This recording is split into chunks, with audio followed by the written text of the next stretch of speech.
안녕하세요. 김호준의 뉴스공장에서 까칠한 미식가 코너를 맡고 있는 마칼럼니스트 황교익입니다. 배우 정우성 씨가 KBS 파업을 지지하는 영상 메시지를 새 노조에 보냈어요. 큰 화제가 됐는데 저도 봤습니다. 정우성 씨 정말 멋있습니다. 잘생긴 것도 잘생겼지만은 말씀도 너무 잘하시고 너무 멋있어요. 우리 사회는 연예인들이 정치적 의사를 표시하는 것을 금기시하는 이상한 풍토가 있습니다. 폴리테이너라는 말을 붙여서 마치 그것을 하면 안 되는 듯이 주홍 글씨처럼 이렇게 쓰고 있습니다. 저한테도 폴리테이너라는 말을 붙이는데 저 연예인 아닙니다. 일단 연예인 아니고요. 저는 원래 글쟁이고요. 그냥 연예 프로그램에 그냥 어쩌다가 불려나가서 그냥 놀고 있는 글쟁이입니다. 하여간 연예인들 부럽습니다. 너무 재능들이 있는 사람들 다 연예인이라 하죠. 저는 재능이 없어요. 하여간 저는 폴리테이너라는 말이 붙이는 것, 이거 문제가 있다고 봅니다. 연예인이 정치적 의사표현을 하면 안 되는 이유가 뭐가인가요? 없어요. 민주공화정의 시민은 모두가 정치인입니다. 연예인도 국민의 한 사람이고요. 법률이 허용하는 범위 내에서 어떤 정치적 의사표현도 자유롭게 할 수 있어야 되는 게 정상입니다. 12월 23일 토요일 뉴스공장 주말특근 지금부터 함께 하시겠습니다.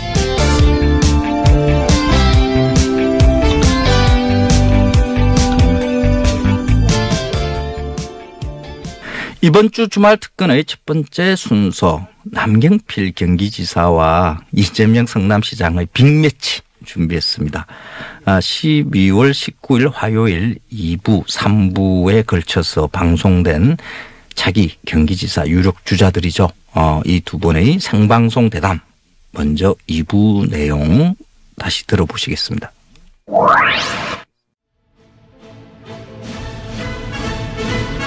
네. 특설이 준비됐습니다. 라디오에서 이렇게 저희가 라이브로 링을 마련한 건 처음인 것 같습니다. 네. 링입니다. 링. 예. 소개드리겠습니다. 현직 경기도지사 남경필 지사 나오셨습니다. 안녕하십니까. 디펜딩 챔피언 남경필. 디펜딩 챔피언. 현직 훨씬 작은 성남시의 시장 이재명 시장님 나오셨습니다. 네, 반갑습니다. 이재명입니다. 네. 오늘 이건 잠정입니다. 예, 왜냐하면 아직 후보로 각자 결정이 안 되셨기 때문에, 예, 잠정 타이틀 매치. 예. 경기도지사 디펜딩 챔피언, 한쪽에 도전자. 두 분을 저희가 모시고 오늘 2부, 3부 이어서 생방송으로, 게다가, TBS 페이스북. 네. 유튜브에서 지금 라이브로 방송이 되고 있습니다.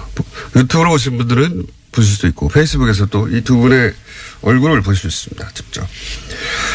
오늘 규칙은 말이죠. 예, 이 공평하게 하기 위해서 한 번 답하고 한 번 질문하고 한 번 질문하고 한 번 답하고 로 하면 재미가 없잖아요. 딴 데서 다 그렇게 하는데 저희는 그런 거 없고. 일종의 개싸움 시키겠다 그런 취지 같아요. 그렇죠. 그럴 수는 없잖아요. 근데. 막싸움. 예. UFC. 여기 다 철망에 쳐져 있어요. 네. 네. 도망갈 데도 없고 규칙도 없고. 본론으로 들어가기 전에, 왜냐하면 두 분이 제가 CBS에서 전화로 하시는 건 한번 들었습니다. 네. 전화 연결해서 하셨더라고요. 네. 근데 이제 전화 연결이다 보니 그랬겠지만 한 번 하고 한 번 발언 기회 주고 이렇게 진행했는데 오늘은 그런 게 전혀 없고, 그리고 CBS에서는 정책만 가지고 두 분이 점잖게 얘기를 하셔가지고 나는 저렇게 하면 안 되겠다. 자, 첫 번째 질문은 두 분 공통에게 드리는 건데 누구든 먼저 답하셔도 됩니다. 이 하셔야 되고 남 하셔도 되고. 네. 닷은 누구 겁니까? 개거. 지거.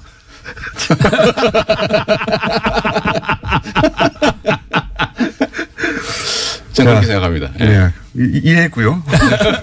답변은 명료하게 이해했고요. 지사님? 뭐 누구 건지 별 상관이 있겠어요? 크죠, 상관은. 밝혀지겠죠. 네, 거기까지입니까? 네. 네. 지구멍이 언젠가는 볕이 들겠죠. 자, 걔거와 누구 건지 상관이 없다. 상관이 있지 않습니까, 사실은. 밝혀지겠죠. 네. 누구 걸로 밝혀질 것으로 추정하고 계십니까? 글쎄요. 걔 거라니까.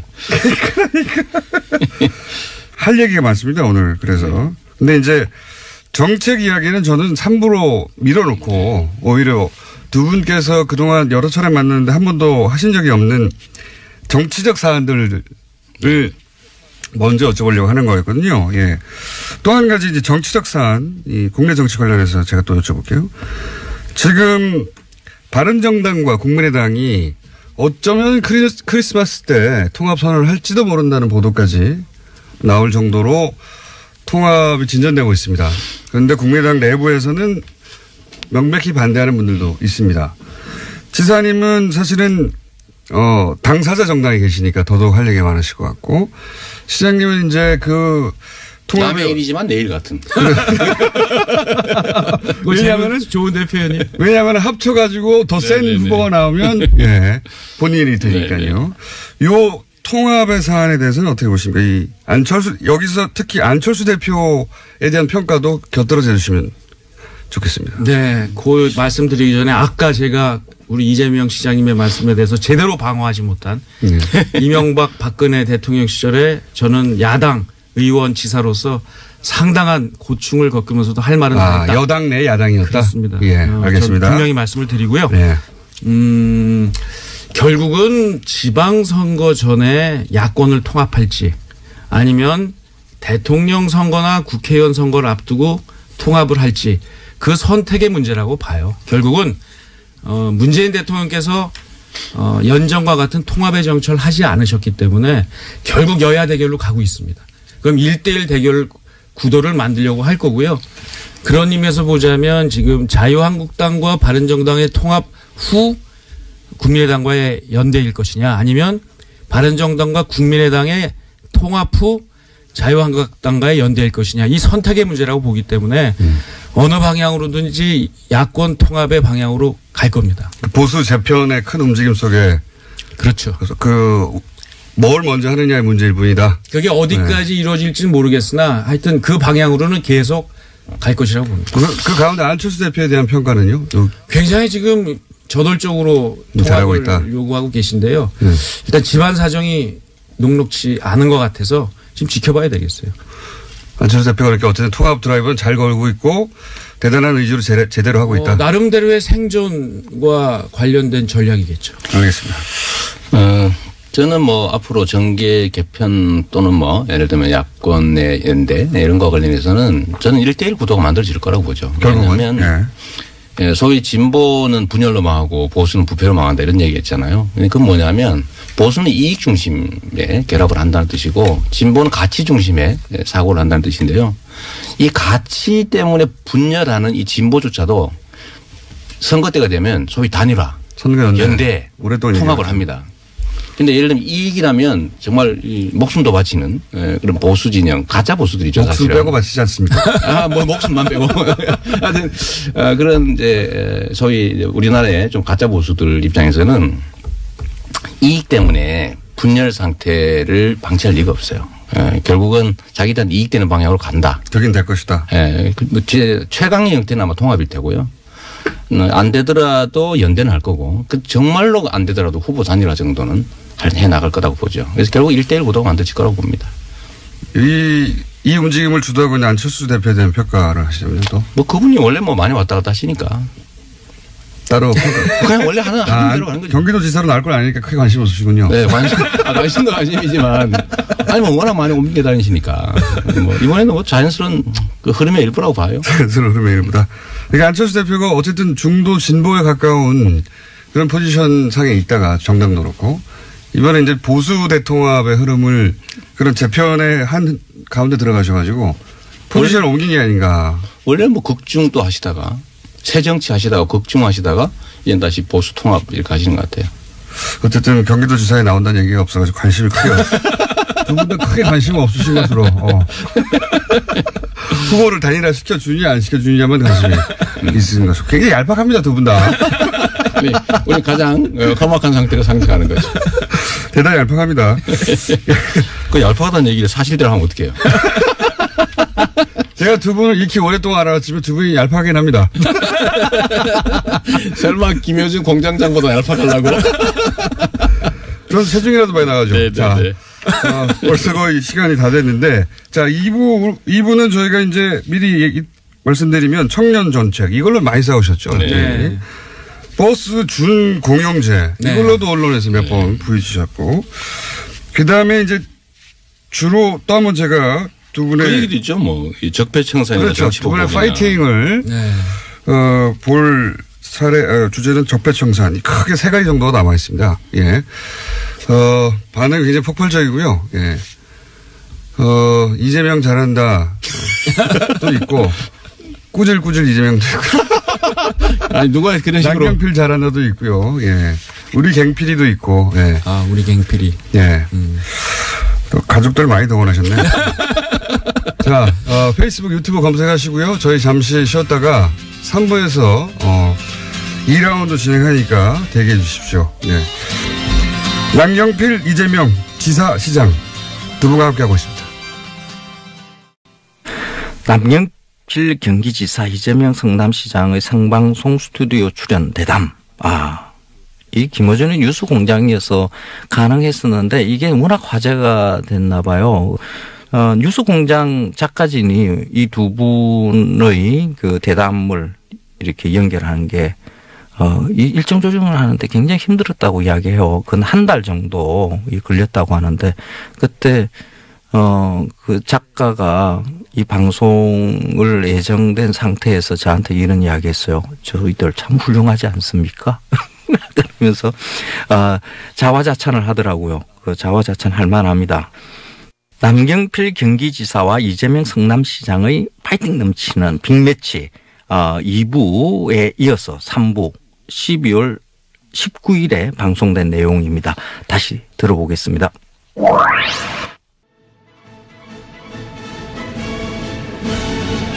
보통은 전국에 계신인데 전 세계에 계신 청취자 여러분. 네. 여기는 상암동 특설링입니다. 네. 페이스북과 유튜브로 생중계되고 있는 빅매치. 첫 코너 디펜딩 챔피언 남경필 지사 나와 계십니다. 그리고 홈 코너 도전자 랭킹 1위. 예. 우리 링 밑에 있어요, 아직도. 자, 이재명 시장 나오셨습니다. 근데 재밌는 것은 지금 현재 공식 여론조사 랭킹으로는 도전자가 더 높습니다. 이 사태. 예. 그래도 챔피언은 접니다. 그렇죠. 그러나 법적 챔피언은. 지금이야 뭐 이렇게 야권이 분열돼 있고 저는 또 뭐 대선에 경선도 또 참여하고 해서 그 여파지 마지막까지 이렇게 가긴 쉽지 않겠죠. 네. 네. 두 분의 엄선은 듣고 싶지 않고요. 그리고 제가 2부 진행해보고, 결론 내린 건데, 규칙을 약간 추가하겠습니다. 삿대질 가능하고요. 몇 살 잡니까요? 삿대질 가능하고, 앞에 있는 종이 던지는 것도. 네. 자, 3부에서는, 예, 우선, 다른 얘기 전에 정책 얘기 두 가지 정도, 두 분이, 다른 미디어를 통해서도 부딪혔던 정책 이야기 두 가지를 하고 또 정책 사안도 넘어가 보겠습니다. 우선 이제 청년 정책 때문에 두 분이 가장 먼저 부딪히셨는데 지사님이 내놓은 청년 정책으로 저희도 한번 다룬 적이 있는데 두 분이 부딪혔어요. 우선 지사님의 청년 정책을 직접 지사님부터 들어보겠습니다. 일단 이재명 시장님한테 감사를 드려요. 일단 제 정책에 관심을 갖고 비판을 해 주셔서 많은 분들이 알게 됐고요. 사실 깜짝 놀랐습니다. 왜냐하면 저를 포퓰리즘으로 이 시장님이 공격하실 줄은 잘 몰랐는데요. 쉽게 얘기하면 힘든 청년들과 힘든 중소기업을 지원을 해서 청년들에게는 상당한 정도의 자산 형성과 수익을 보장하자. 최대 1억까지. 그렇습니다. 예. 그리고 중소기업에게는 지금 일자리가 비어 있어서 걱정인데 아주 좋은 청년들이 중소기업으로 올 수 있게 하자. 그래서 일자리 정책이자 복지 정책을 내놓은 겁니다. 자, 여기 대해서. 저는 우리 청년들이 어려우니까 청년을 위한 복지 정책 필요하다고 보고요. 예를 들면 기업 지원 정책도 필요하죠. 그런데 세부적인 정책이 있어서 예를 들면 지사께서 하시고 계신 그 복지 포인트 120만 원 정도 지급하는 거라든지 약 1,000만 원 정도 이렇게 목돈 만들도록 지원하는 거 무조건 좋다고 생각해요. 근데 그것까지는 좋은데 그러니까 1억 만들어 주는 거 이게 문제입니다. 이거는 한 4가지 정도의 문제가 있는데요. 첫째로 정책이라고 하는 것은 기본이죠. 행정학과에 나오는 정책은 지속성이 있어야 돼요. 한 번 하고 끝나는 건 정책이라고 하기 어렵죠. 두 번째는 복지 정책이라고 하면 금액이 적절해야 돼요. 너무 과하면 안 되죠. 왜냐하면 세금으로 주는 거니까. 세 번째는 대상자가 어느 정도는 있어야 됩니다. 적정 비율이 필요하죠. 예를 들면 우리 보통 복지 정책을 70% 할 거냐 전부 할 거냐 이런 논쟁을 하지. 예를 들면 경기도 청년이 300만 명 가까이 200만 명 가까이 되는데 그중에 내년에 10,000명만 뽑아서 이 10,000명이면은 0.3% 정도 되거든요. 무엇의 0.3%입니까? 대상자 이 청년. 이제 저게 이제 저는 잘못했다는 잠깐만 제가 말씀 마저 좀 드리면 나중에. 그러니까 어쨌든 룰이 없던데. 아니 그렇죠. 첫 번째 매트까지는 188만 명에 해당되는 사람 중에서 중소기업에 다닌 사람 중에서 얼마 이하 되는 사람 중에서 이렇게 선발하잖아요. 여하튼 잠재적으로 가능한 건 200만에 가깝죠. 청년. 그럼 청년이잖아요. 자주간에. 그런데 10,000명을 하면 이 0.3%밖에 안 돼요. 그리고 금액이 너무 많아요. 도민들이 부담해야 될 세금이 1인당 3,600만 원인데 최대치. 너무 많죠. 그걸 1억 만들어준다는 거니까. 10년인 건 알고 계시죠. 물론 10년 동안. 세 번째는 뭐냐면 내년에 한 번 한다는 거예요. 내년에 한 번을 하는데 도민들이 3,600억을 10년 동안 부담이 됩니다. 그 10,000명을 위해서. 저는 조금 이건 과하시고 정치 공세다라는 생각이 듭니다. 일단은요, 이제 논점을 좀 명확하게 해서 저는 다른 청년 정책 좋다. 그 중에서도 마이스 예를 들면 복지 포인트 이런 것도 마이스 통장 좋다. 근데 1억 만들어주는 건 너무 지나치다. 이 얘기를 한 거거든요. 그러니까 예를 들면 제가. 그게 지나치다는 게. 잠깐만요. 좀 말씀 좀 드리게. 아주 좋아요. 예. 아니, 짬뽕에 팔이 들었다. 이런 얘기 하니까 왜 짜장면 맛있는데 왜 그런 소리 하냐. 중국집 너 싫어하냐. 이런 식의 얘기인데요. 그렇게 하지 말고. 경기도는요. 연금 얘기를 하자니까요. 아주 다양한 음식을 하는 음식점이에요. 앞으로 2-3번을 더 하시겠다는데 10,000명을 한 번 뽑으면 10년 동안 3,600억을 부담해야 됩니다. 그렇습니다. 그럼 2번 하면요. 1년에 360억이죠. 아니 1년 여하튼 간에. 여하튼 간이 아니라 그게 정확한 통계예요. 그러니까 한 번 10,000명을 뽑는 1년의 정책으로 여하튼 돈은 10년 동안 3,600억을 부담해야 돼요. 그렇습니다. 예를 들면 또 2번, 3번을 더 하면 이거 합치면요. 1조 원이 넘습니다. 1년에 약 1,000억 정도 들죠. 그 1,000억 정도 드는 것으로 청년들에게 제대로 된 자산 형성을 해주는 그것도 10년 동안 그냥 하는 게 아니라 본인들이 일을 해야 돼요. 본인들이 적응을 해야 됩니다. 이게 잘못됐다고 하면 우리 대한민국이 청년들한테 자산 형성 10년 일하는데 1억도 못 해주는 우리 선배들 기성세대들이 이런 거 좀 부담해주고 책임져 줘야죠. 시장님 말씀만 하는 것도 아니고 저도 말씀을 좀 드릴게요. 만약에 한 번, 2번, 3번 해서 1조 원을 부담하기로 했는데 그리고 중단하면 그 다음에 10년 동안 다음 세대의 청년들은 10년 전에 뽑아놓은 지사님의 청년 2-3만 명 때문에 1조 원의 부담을 10년 동안 해야 됩니다. 왜 그래야 되죠? 그 청년들은 죄 지었습니까? 거기서 생기는 이득을 생각해 보세요. 무슨 이득이 있어요? 자, 보세요. 중소기업이 지금 경기도에 약 20만 개의 일자리가 비어 있습니다. 그거 내년에 최저임금 올라가면 더 일자리가 더 많이 비어요. 좀 단편만 보지 마시고요. 큰 그림으로 대한민국 전체의 경제의 영향 이런 것들 그리고 이것은 단순히 그 복지 정책이 아니라요. 큰 그림의 저출산 정책입니다. 청년들에게 제대로 된 자산 형성을 해줘야 결혼과 출산을 하거든요. 국민들에게 우리 희망을 주자. 이런 것을 너무 좁게 보시는 것 같아요. 그러니까 지사님만 세상을 크게 보지는 않습니다. 그런데 지사님의 정책이 제가 100% 잘못됐다는 것도 아니고 우선순위라는 측면에서 단 한 번 10,000명 뽑아서 내년에 선거도 있는데 막 서둘러 가지고 10,000명 뽑아서 10년 동안 3,600억의 부담을 도민들한테 꼭 지워야 되겠느냐. 자, 여기까지 하겠습니다. 여기까지. 요사는 결국 정책 철학적으로는 선별복지냐 보편복지냐의 가치 싸움인 것 같고요. 예. 일자리 문제죠. 예. 이게 이제 들으시는 분들이 판단할 수 있을 만큼 정보는 제공된 것 같고, 자, 한 가지만 더 또 정책 얘기를 하자면, 정책도 중요하니까요. 버스 준공영제. 예. 요건 시장님이 먼저 제도인지 말씀해 주시고, 문제 제기해 주시고. 경기도에서 준공영제를 한다고 해서 저희는 지금 현재 상태는 참여하지 않고 있어요. 이유가 뭐냐면 준공영제 자체가 나쁘다는 게 아닙니다. 버스의 수익성은 떨어지고 지하철 같은 것 때문에, 그러니까 버스 회사들이 어려움에 처하고 잘못하면 대중교통 서비스를 제공하지 못하는 수가 있으니까 세금으로라도 그걸 지원해서 준공영제라는 이름으로 재정 지원하는 거 전 동의해요. 필요하다. 그런데 문제는 그 준공영제 내용이 문제죠. 학교로 가야 되지만 어느 학교에 선생님이 자꾸 때리면 학교 갈 수 없는 거 아니에요. 선생님이 좋아야죠. 예를 들면 시민 세금들이 예를 들면 시내버스까지 할 경우에 지금 6천억이 들 수 있다고 지금 경기도가 발표를 했어요. 저는 이것도 과소 숫자라고 보지만 6천억이라고 치더라도 이 6천억을 지원하는 전제 조건이 공적 부담을 하니까 그에 따라서 버스 업체들이 그에 상응하는 책임을 져라. 책임 장치를 만들어야 된다는 거예요. 근데 지금 책임 장치도 없이 광역버스부터 시작해서 버스 준공영제라는 이름으로 재정 지원을 하면 재정 지원 내용이 그거예요. 적자 다 보존해 주고 일정한 수익까지 보장해 주는 건데 면허는 기간이 없습니다. 자손만대 영원 무궁토록 흑자라는 기업 만드는 거거든요. 영생 흑자 기업. 영생을. 아니 만약 이렇게 하면 버스 회사들이 면허를 가지고 있다는 이유로 왜 시민들이 영원 무궁토록 이익 보도록 해줘야 되냐. 그럼 어떤 문제가 생기냐면 버스 회사들은요 방만 경영을 하게 됩니다. 예를 들면 뭐 자녀들도 임원 만들어 가지고 월급도 한 2, 3억씩 주고 이런 일이 실제 벌어지고 있거든요. 광역시에서 하고 있는데. 그래서 여기에 대한 보완 장치로 경영 투명성을 확보하기 위한 장치가 일단 필요하고 두 번째로는 거기서 생기는 이익들을 합리적으로 배분하는 것 장치도 필요하고 세 번째로는 버스 노선 면허는 기본적으로 국민의 것인데 경쟁을 할 수 있게 해줘야 되잖아요. 너는 이 버스 면허 가지고 돈 대주니까 너는 5년 운영해 또는 10년 운영해. 그리고 다른 사람한테 기회를 주자. 아니면 입찰이라도 하자. 너 얼마 낼래? 우리가 얼마 부담하면 돼.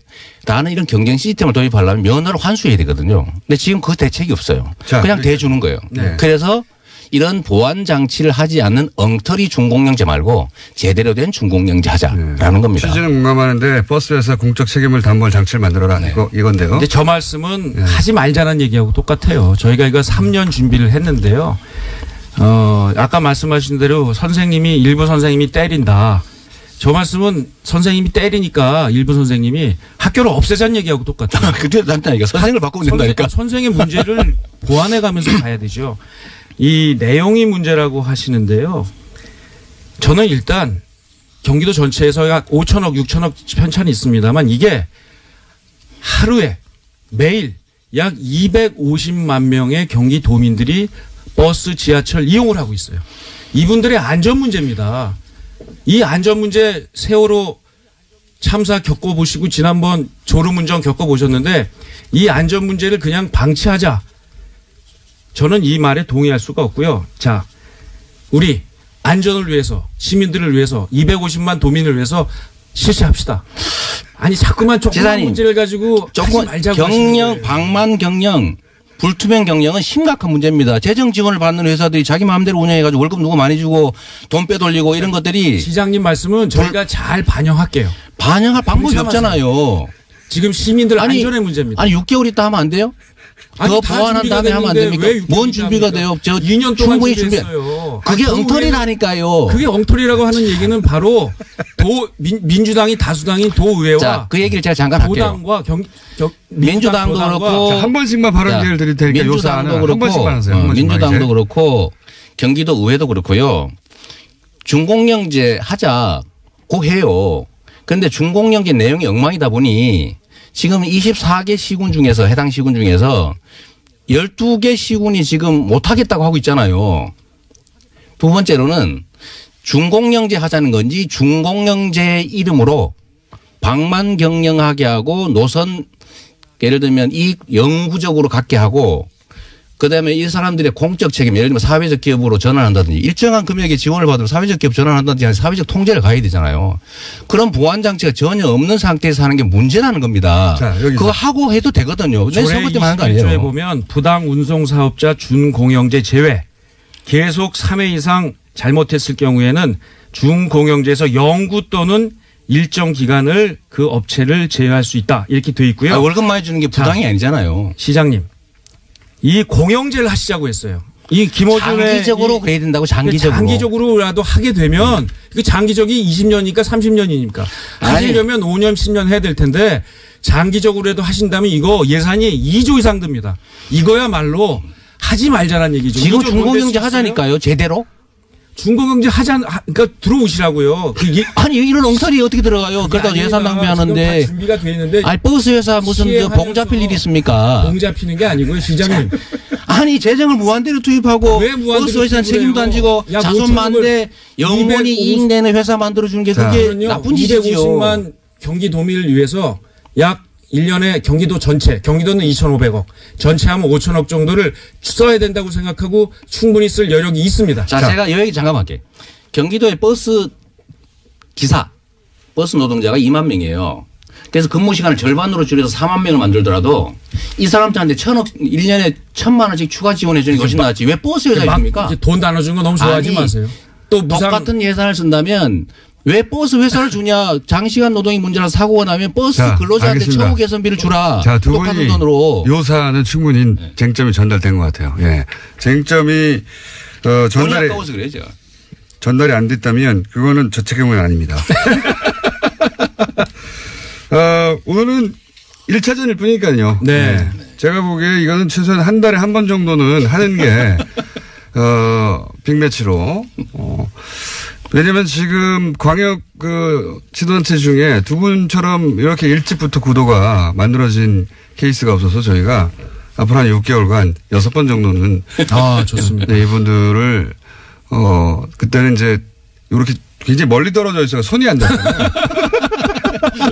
딱 붙여가지고. 네네네. 예. 여차하면. 예, 꿀밤이라도 날릴 수 있는 거리로 만들어가지고 특설림을. 좋았습니다. 그때 이어가기로 하고 오늘은 맛배기니까요. 1차전. 자.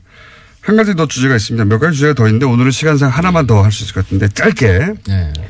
적폐청산 이거 이제 그만하고 미래로 넘어가야 된다. 아니다. 아직 반도 안 왔다. 뭐 이런 적폐청산 논란도 있지 않습니까? 요거에 대해서 두 분이 먼저 어느 분이 먼저 하실까요? 네, 제가 하겠습니다. 네. 적폐청산하는 절차 계속 해야 됩니다. 그러나 뭐 예를 들면 다스 소유주가 누구 거냐 이런 거 뭐 밝히자는 거 좋아요. 좋습니다만 정치인들이 나서서 이런 얘기 하지 말라는 겁니다. 뭐 추미애 당대표가 나서서 말씀하시고 어제는 안민석 의원이 어제 뉴스에 나가서 자 MB 아마 구정 전에는 포털 안에 설 겁니다. 이렇게 얘기하는 것이 바로 정치 공세와 정치 보복으로 보인다는 거니까요. 그냥 수사기관이 잘 하도록 맡겨놨으면 좋겠습니다. 그 역사적으로 보면 나라가 망하는 제일 큰 이유는요. 소수 기득권 권력자들이 부패입니다. 그것 때문에 엄청난 불평등이 생기고 그 격차 때문에 그 사회가 예를 들면 혼란에 빠지고 예를 들면 다수가 기회를 잃어서 좌절하죠. 그래서 결국 나라가 망하는데 적폐청산 지금 하고 있는 죄 지은 자를 찾아서 처벌하는 거 그냥 원래 일상적인 국가의 의무예요. 그걸 왜 시한을 정합니까? 그리고 특히 그 죄를 지은 자들이 한때 권력을 가졌던 정치 집단에 속해 있다는 이유로 그 특례 인정하면 안 되거든요. 그냥 끊임없이 해야 돼요. 그리고 그거를 예를 들면 왜 옆에서 처벌하라고 말을 했냐. 누가 말을 했냐. 왜 문제 삼습니까? 그 죄를 지은 거 처벌하는 거는요. 망구의 진리입니다. 그 얘기를 왜 당대표가 하면 안 됩니까? 죄 지은 사람 처벌하라고? 해야죠. 저는 어제 남지사님이 정치인이 나서면 안 된다라고 하는 얘기 자체가 일종의 물타기라고 보는 거죠. 예를 들면 전에 그 말씀 하시잖아요. 저는 물 안 문재인 정부가 적폐청산이 아니라 정치 보복의 길로 가고 있다. 잘 타신 거예요, 방금. 이 말씀 하셨는데 이 정치 보복의 길로 간다는 얘기를 하셨잖아요. 네. 아니 국가 경영을 문재인 정부와 문재인 정부를 이루고 있는 주요 정치인들이 하니까 정부가 없는 죄 만들었어요. 있는 죄 찾아서 처벌하는 거는 의무라니까. 의무. 없는 죄라고 그랬나요? 아니 그러니까 아니 있는 죄 찾아서 처벌하라는 거는 구속을 해라고 지시를 하는 것처럼 보이니까 그렇죠. 아니, 지시하면 어때요? 죄진 사람 처벌하는 거? 안 되지. 아니, 법률가가 그렇게 말씀하시면 안 되지. 잘못한 거를 혼내야 된다. 잘하면 칭찬해야 된다는 그냥 상식이에요. 이걸 가지고 왜 네가 말했냐? 왜 그런 식으로 말했냐? 왜 지금 하냐? 왜 이렇게 세게 하냐? 이렇게 얘기하는 것 자체가 다 적폐를 옹호하려는 적폐 세력들의 행태다. 다물라. 이게 제 얘기입니다. 왜 다물어요? 저 처벌 잘못된 거 처벌해라. MB 구속해라. 저도 맨날 하는 얘기인데요. 왜 잘못됐어요? 하지 마세요. 지사님 저는 해도 되죠? 하셔도 돼요. 언론이 다 하면 안 되지. 언론이나 해야죠. 언론이 다 하면 안 되지. 그런 논리면. 유력 정치인들이 지금 권력을 잡으셨어요. 제가 이거 충고드리는 겁니다. 아까 말씀하신 대로 저희가 지난 정부에서 이런 역할을 제대로 못한 자성이 있어요. 잘못된 거는 잘못됐다고 얘기도 하셔야 되고요. 우리 이재명 시장님 문재인 대통령 다 잘하는 거 아니에요. 잘못된 거는 잘못된다고 지적을 하셔야 이 정부가 망하지 않고 잘 될 수가 있습니다. 열심히 잘하려고 하다가 생기는 사소한 마찰하고 악의적 의도를 가지고 순실이 같은 사람한테 맡겨놓고 엉망진창으로 하는 건 다른 거죠. 내부에서 이런 비판의 목소리를 내주시는 게 그 권력을 굉장히 정의롭게 만들고요. 계속 지속적으로 만드는 겁니다. 시장님처럼 무조건 칭송하고 무조건 잘했다. 당장은 지지자들이 많으니까 박수 칠수 모르지만 무조건이 아니라 충분히 그럴 만해요. 도움이 안 됩니다. 지금 6개월밖에 안 됐는데 뭘 그리 비평할 게 많습니까? 준비하고 있는데. 잘못한 거는 잘못했다고 그래요. 뭘 잘못했어요? 아까 말씀드린 이 외교 문제 같은 거는 정말 이 외교 안보 라인은 지금 제가 볼 때 너무 허약해요. 그 전에 아니 이명박 박근혜 정부가 소위 자주적 균형 외교는 커녕 그냥 널뛰기 편향 외교하다 이 모양 만들었는데 그 얘기는 왜 안 하셨어요? 왜 얘기를 안 해요? 외교 잘못됐고 예를 들면 국정 운영 잘못됐다는 얘기를 하죠.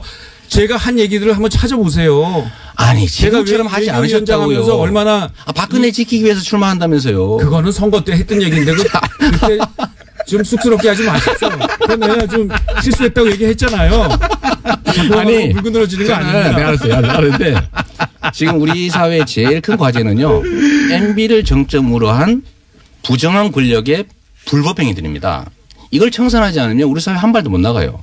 청산하자니까요. 누가 하지 말재요. 아니 청산하려는데 잘 안 되는 게 자꾸 방해하고 발목 잡고 그러니까. 자꾸 물타기라고 보지 마시고요. 홍 대표가 물타기하고 그러면 홍 대표로 야단을 쳐야지. 자 여기서 잠깐만 홍준표 대표 얘기 나왔으니까 홍준표 대표에 대한 평가만 하고 오늘은 끝내야 되겠습니다. 끝내야 될 것 같아요. 네, 먼저 하십시오. 자, 요 사안은 두 분의 의견 일치를 볼 수 있는 드문 사안 아닙니까? 갑자기 생각났는데 홍준표 대표에 대해 간단하게. 아니요, 우리 홍준표 대표님이 말씀이 왔다 갔다 하셔서 그냥 말씀으로는 참 딱 잘라서 표현하기는 어렵고요. 네. 근데 그 친박 청사는 정말 무섭게 하네요. 예. 그 총평의 그 핵심이 그겁니다. 친박 청산 잘 하고 계신데요. 예. 말씀은 좀 가려서 품위 있게. 그리고 뭐 여당도 대통령도 잘하는 건 잘한다고 칭찬도 해주시면서 날카롭게 비판하시면 더욱더 빛날 것 같습니다. 저는 이제 홍준표 대표는 이제 법조계에 뭐 어떻게 보면 선배 진영이기도 하고 해서 전에 한때는 보니까 자기 선이 굵은 사람으로 저는 생각했거든요. 우리 방향은 다르지만 뭐 성향 자체는 그래도 선 굵고 괜찮다고 생각했는데 최근에 보니까 특히 일본 가가지고 말해요. 그 문재인 대통령 흉 보는 거 남의 나라 가가지고 또 대통령이 남의 나라 가 있는데 그런 거 보니까 정말 수치심을 느꼈거든요. 그 낮은 의자 앉아가지고 말이에요. 뭐 하는 겁니까, 거기에. 나 진짜, 일국의 제1야당 대표가 그러면 안 되거든요. 그거 진짜 자기 이익 때문에 집안 망신시키고 그냥 온 동네에다가 정말 말을 못 하겠는데. 근데 대통령 특사도 가셔서 그 의자 똑같이 앉아 있었어요. 참 일본이 그런 짓을 잘해요. 저는 이게 좀 정치인으로서의 최소한의 품격과 자질을 못 갖고 있다. 저는 좀 정치 그만하셨으면 좋겠어요. 창피해서 그래요. 진짜. 정치 그만하셨으면 좋겠다는 이재명 시장의 바람에 대해서는 어떻게 생각하십니까?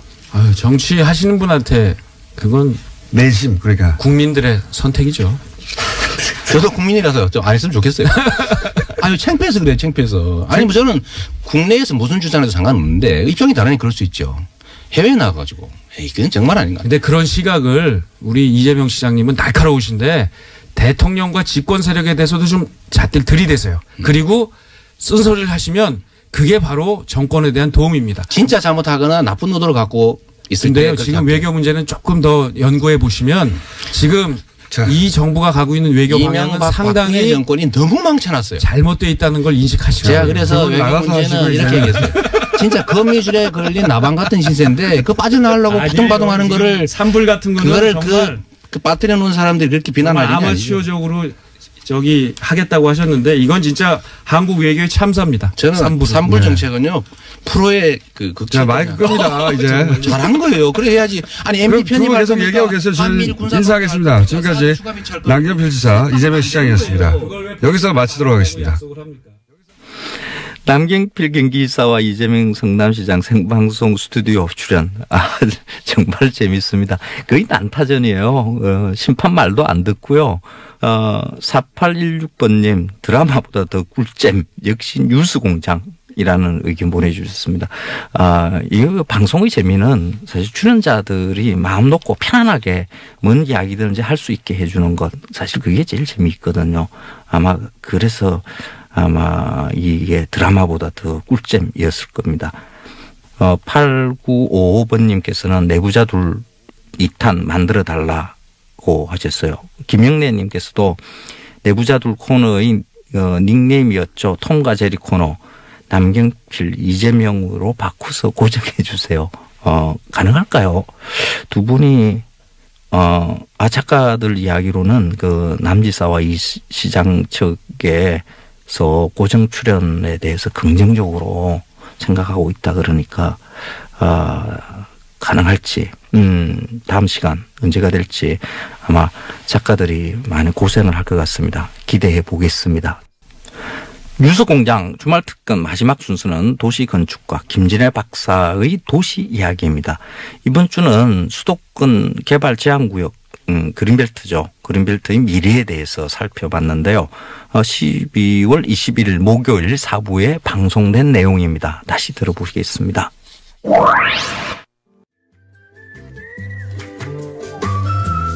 김진애 박사님 나오셨습니다. 안녕하십니까? 네, 안녕하십니까? 시간이 짧기 때문에. 조금 열을 가라앉으셨어요? 아니, 가만히 있는데 막 불타셔가지고. 지금 제가 목격을 했는데 우리 공장장님께서도 물을 2잔을 준비를 해가지고 2잔 다 드시더라고요. 그런 거 보니까 엄청나게 열도 감염이 된 것 같아요. 저는 박지원 대표 저렇게 열받는 거 처음. 그럴 겁니다. 아니면 박지원 대표가 여러 가지 못 참는 것 중에 하나가 비겁한 거예요. 다시 들어오실라. 네. 전투력 만땅으로 나가시는데 오늘 주제가 뭡니까? 제가요 오늘 도시계획 중에 아마 여러분들이 아시는 단어가 많지 않으실 텐데 그 중에 하나 제일 많이 아실 거 우리 공장장도 아실 수 있는 그린벨트라는 걸 들고 왔는데요. 그린벨트 하면 저는 자동으로 이명박 전 대통령과 최순실 씨가 떠올라. 그린벨트 내에 있는 땅을 미리 사놨다가 그거 한 점만 딱 풀었다가 그거를 상업지역으로 했다가 게다가 본인이 풀어요 그거를 본인이. 하여튼 공장장의 센스는 그렇고요. 근데 제가 이제 요번 겨울 방학을 지금 맞이하야 우리가 좀 정책에 대해서 공부 좀 하자고 도시에 대해서 조금 정통적인 방법으로 이제 공부를 하자는 그린벨트 오늘 주제가 그러면. 그래서 오늘은 그린벨트 하는데 이 그린벨트를 가지고 나온 이유는 이번에 문재인 정부가 이제 앞으로 5년 동안의 주거복지 로드맵이라는 걸 발표를 하면서 앞으로 약 100만 호를 지겠다고 얘기를 했는데 그중에 상당 부분이 또 신혼 공공임대 많이 하는데 그 중에 상당 부분이 그린벨트를 풀어가지고 하는 일이에요. 이게 대표적으로 과거 개발 정책 때 시도된 건데. 글쎄요. 문재인 정부에서 그래서 그린벨트를 풀기도 하고 그다음에 그동안 택지 개발이라는 걸 안 썼거든요. 거의 지난 한 5년 동안 거의 안 썼습니다. 택지 개발이라는 게 딴 게 아니라 토지를 수용을 해가지고 그거를 공공적인 목적으로 쓰거나 수용한다는 건 정부가 산다는 겁니다. 네, 수용을 한다는 건데 그걸 다시 들고 나왔다고 하는 게 굉장히 좀 이명박 대통령 시절의 정책 같은 건데 이게 느낌이. 글쎄 말이죠. 그런데 그게 조금 하여튼 이해가 좀 잘 안 된다. 왜 이런 정책이 나왔느냐. 왜 이런 정책이 나왔을까? 제가 이제 이렇습니다. 제가 디펜더 할 생각은 없어요. 제가 아무리 공격을 당하더라도 정책이라고 하는 건 항상 플러스 마이너스가 다 있습니다. 모든 게 다 플러스 마이너스가 있기 때문에 이걸 어디 하나를 디펜드를 하거나 어느 하나를 공격을 하거나 이러는 건 바람직하지가 않은데 제가 이번에 조금 걱정이 된 건 뭐였냐 하면은 사실은 여태까지 그린벨트를 푼다라고 하거나 이랬을 때는 상당한 비판들이 많이 나왔어요. 그게 단순히 환경 문제도 있지만 네. 나아가서 그 개발 이익 관련해 가지고 그렇죠. 그래서 이런 개발 프로세스라든가 네. 이런 것들을 잘 관리가 되고 있느냐 이런 거에 대한 비판이 굉장히 많이 나오고 개발업자의 뒷거래 예, 환경단체 시민단체에서 굉장히 많은 비판이 나오고 그러는데 이번에는 그게 별로 크게 보이지 않는다는 것도 제가 좀 걸까요? 제가 좀 우려스럽습니다. 그 우선 자체가. 그게 이제 개발 이익을 뒤에서 해먹으려고 하는 개발업자들과의 결탁을 통해 나온. 그거는 아닙니다. 발표는 아닐 거라고 하는. 그건 아니고요. 가령 믿음이 좀 있는 것 같고. 예. 가령 이제 뭐 어떤 시일보는 그럼 굉장히 이건 잘하는 일이다 하고 막 이런 데도 있습니다. 조선일보요? 예, 좋아하죠. 원래. 네. 그렇게 그런 거 해가지고 이건 잘하는 일이다. 유일하게 칭찬하고 있는데. 네, 엄청나게 진짜 깜짝 놀래가지고 막. 조선일보 현 정부를 유일하게 칭찬하는 게 이거예요. 이거예요. 그래서 제가 놀래가지고 그래서 제가 다른 비판 계속 보고 그랬는데 특히 그러니까 내공 있는 비판이 잘 나오지 않는다는 거. 그리고 현장에서는 지금 벌써 요번에 이제 앞으로 40군데를 해제를 하는데 요번에도 뭐 발표된 건 한 9군데밖에 안 되거든요. 그리고 서울 지역에는 아직도 발표를 안 했습니다. 혹시 이 국토부에다가 문의 한번 해보셨어요? 아니요. 이런 건 말이죠. 네. 왜냐하면은 그러니까 그 안에 숨어 있는 얘기들은 다 알고 있습니다. 근데 이거 물어보면 예. 아주 굉장히 힘이 듭니다. 왜냐하면 이게 서로 다 아는 거 아니냐. 뭐 이런 식의. 숨어 있는 얘기를 해주세요. 그러면. 아니 근데 숨어 있는 얘기를 하기가 네. 제가 숨어 있는 얘기를 오늘 다 하기보다 오늘 뭐 시간도 얼마 안 남았으니까 이게 굉장히 신기하네요. 제가 그린벨트는 다음 주에 한 번 더 할게요. 그린벨트라는 걸 누가 만드는 건 아시죠? 모릅니다. 박정희입니다. 박정희 대통령. 예. 70년도에. 그러니까 박정희 대통령의 도시 우리나라 국토에서 제일 잘했다고 얘기하는 게 딱 하나가 있다면 그린벨트예요. 딱 하나는 아니고 몇 가지 있어요. 몇 가지는 있습니다. 근데 그린벨트도 잘했다. 그린벨트는 굉장히 잘했다고 칭찬을 받는 거예요. 예. 근데 그거를 갖다 그래서 거의 성전처럼 여기 와서 그린벨트는 보호해야 된다. 물론 한쪽에 풀기도 했지만 이거를 푸는 사람이 누굽니까?